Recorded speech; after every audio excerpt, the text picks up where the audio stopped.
Patuloy pong umiiral ang easterly sa Central at Southern Luzon, pati na sa Visayas at Mindanao. Kaugnay niyan, alamin natin ang lagay ng panahon ngayong araw mula kay Pag-asa Weather Specialist Benison Estareja.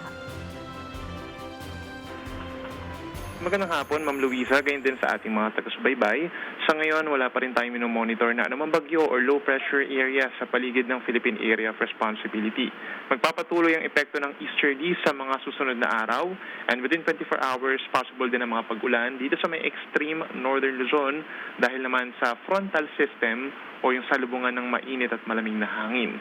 Sa natitirang bahagi ng bansa for today, partly cloudy to cloudy skies at may chance na mga isolated na ulan lamang at mga localized thunderstorms. Simula bukas ng hapon, possible din po ang mga pag-ulan dito sa may eastern sections ng Visayas and Mindanao dahil yan sa easterlies.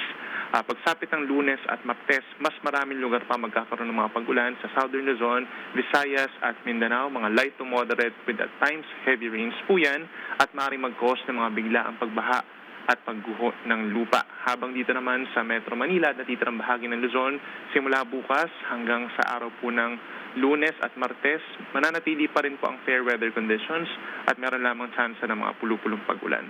Pagdating naman sa heat indices, mananatiling matataas ang posibleng maramdamang init sa ating bansa ngayong hapon at sa mga susunod na araw.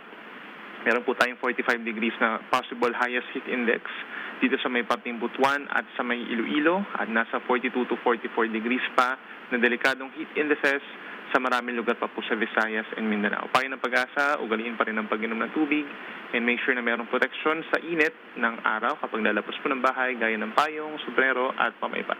Yan muna ang latest mula dito sa Weather Forecasting Center ng Pag-asa. Ako muli si Benison Estareja. Magandang hapon po.